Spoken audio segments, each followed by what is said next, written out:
Hello. Welcome back. I'm Valentina, and this is the Spotlight channel. Chanel. It's been a while. Oh my god. So much happened. I moved. I used to live in São Paulo. That's my hometown. I was living there for a while, and I recently moved to the beach. This is exactly where I am right now, filming this. And a lot happened. And so I didn't have the energy to film, actually, and to talk about good energy and well-being things, because it was chaos and I wasn't really I was dealing to the best of my abilities. But anyway, so let's see. Today, and I don't know how the audio is gonna come out because of the wind and the ocean, but I hope it comes out good. Today I want to talk about being in the moment. I've struggled with that a lot the past 2 years because I don't know if I mentioned, but I used to live in the US, and I lived in the US for a long time, for 9 years, and I didn't necessarily want to leave, but my visa was about to expire, and I didn't want to stay without a visa, and so I came back. And in the meantime, a lot of things happened that kept me here, which were out of my control, and I was struggling a lot. I just wanted to be back there where all my friends are, where all the people that I know and love dearly and created really amazing relationships are, doing the things that I love most. Being back in a place that I wanted to be, and I wasn't. I'm not. And the past 2 years I really struggled to be present, and I was always looking into the future or looking back at the past without accepting my current moment, my current reality. And we do that a lot.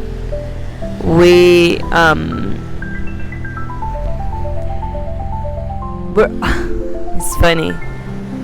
I was having a conversation yesterday because I went to a dinner party, and we were talking about how, like, right now in this moment, I'm living a dream, the dream that I had before. My life in this exact moment is exactly what I wanted it to be years ago. And we manifest what we want, but sometimes it just doesn't come in the moment that we want it, you know? It doesn't come right away. And when it doesn't, we just think that it didn't manifest, but it's not true. And then when it comes true, when it's manifested, we already are on the next thing. We already want something else. And we forget that we have exactly what we wanted when we asked for it. I'm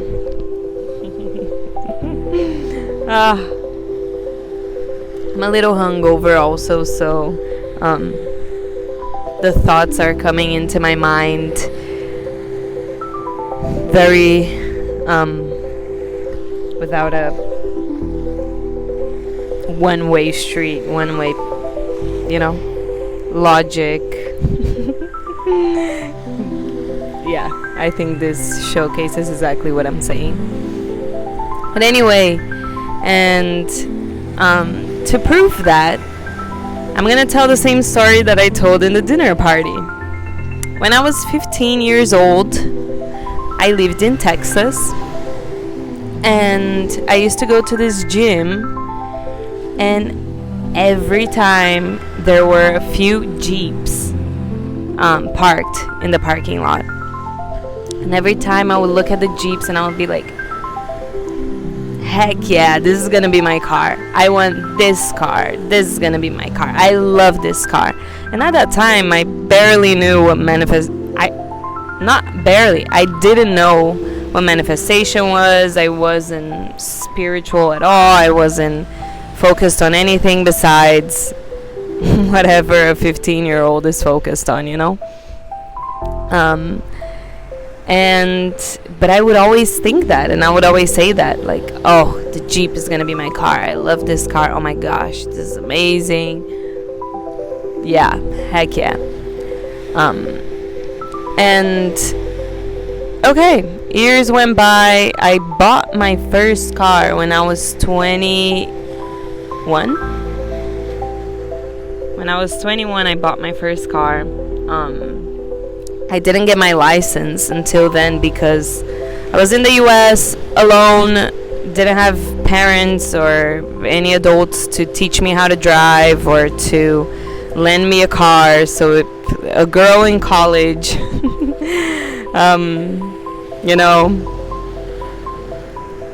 just going by like life.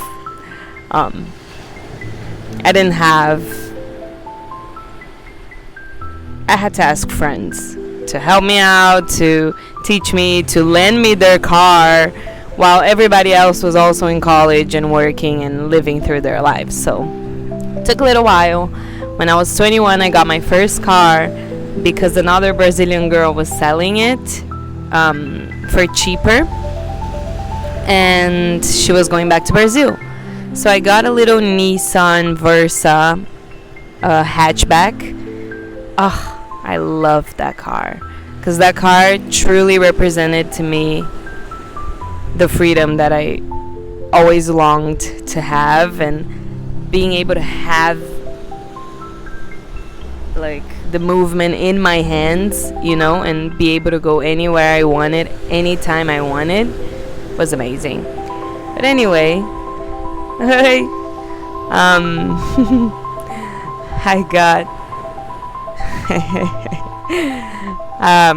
got that car,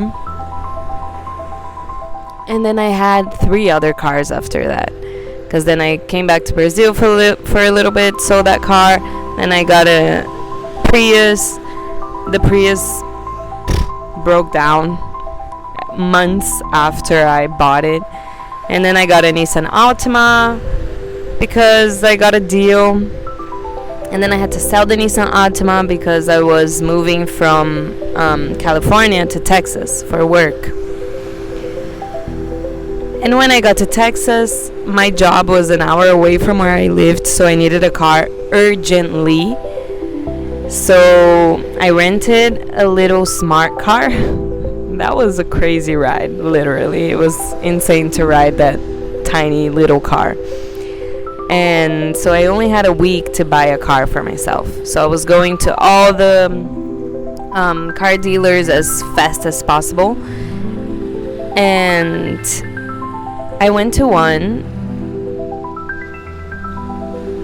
I was looking at all the cars. I was about to get another Nissan Versa hatchback just because of the memory I had with my first one. And then I took a walk as the guy was getting like all the prices for the Nissans, and there was a Jeep Patriot, and I was like, oh my god. I went in and I was like, oh my god. And by that time my dream car was already another one, was a Toyota, I forgot the name, but it was a Toyota something, the big one, cruise. Anyway, but that was way out of my budget. So I got the Jeep, and I was driving to work one day, and I was complaining about the Jeep. Everybody was talking shit about the Jeep at my job, saying I did a bad deal, whatever. And then I went camping, and I did the Route 66 from Texas all the way to California on my own, camping on my car. And oh my freaking God, that was a dream. Because that car is huge. It's like a huge box. And I just laid the seats down, took my foam pad, put it in there, and did a whole station. Like, I had a little desk, I had my bed with my sleeping bag, and I had like a cooking station with all my materials and everything. And oh my, it was amazing. It was amazing. Okay, I think I'm gonna have to hold it anyway. And then I woke up one cold morning inside my car, and I was like, wow, this is the dream. I'm literally living the dream. And I have the car that I wished for so badly when I was 15, and now I wasn't enjoying it. And I was like, how sad that we forget that we truly live in the small things, but we wanted to live and we forget about them. And the whole point of the story was to bring the topic of being present in the moment. And yeah, I did a meditation yesterday where it was amazing, and I was just so fully in the moment.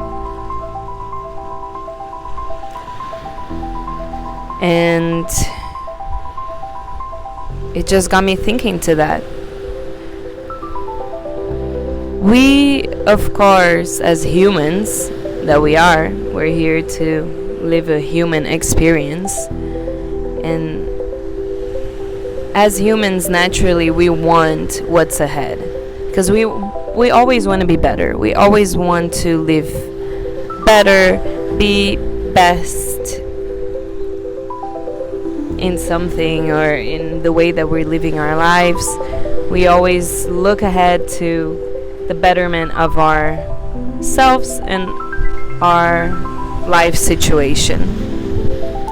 And that's good because it drives us to always achieve better things and, achieve more for ourselves. But truly, and I mean truly, the only thing that we have is the moment, is the present moment right now. And when we start to appreciate that for what it is, we can still want what's ahead, but it doesn't weigh on us as much anymore. Because we're here. We're here now. And that's what we have. So I guess this is just gonna be a short message about being present and being grateful and appreciative of life as it is. And it's so special because when we start being appreciative for life as it is in the moment, all the gratitude, all the satisfaction that we want to feel and we think it's over there in the next thing that we want, in the next thing that we need to achieve, in the next thing we need to buy or to have, we feel it now. without having that. Yeah. So yeah, I think that's that. We are looking for satisfaction ahead, in the next thing, in the next whatever. But truly what we want is the feeling of satisfaction and not the actual thing. And we might want the thing, but why do we want the thing? Because we think it's going to bring us satisfaction, fulfillment. And when we stay grateful for what we have now, for how life is now, that feeling comes, even without having whatever we think it's going to bring the feeling along. So yeah, that's going to be a short message today. I just wanted to say that because I also just wanted to get back with doing the videos. I don't want to stop this. And yeah, I'll leave it there. Okay, guys. I hope you have a wonderful day. I hope this message was somewhat clear, because I know I traveled everywhere to get to this point. But I hope it helps somebody. Yeah. And I hope it makes somebody feel good with this. I know I'm feeling good, especially with the sun in my face, the sound of the water, and reminding myself I'm exactly where I need to be right now. So, yeah, there you go. Have a lovely day, you guys. I love you all, and see you next time.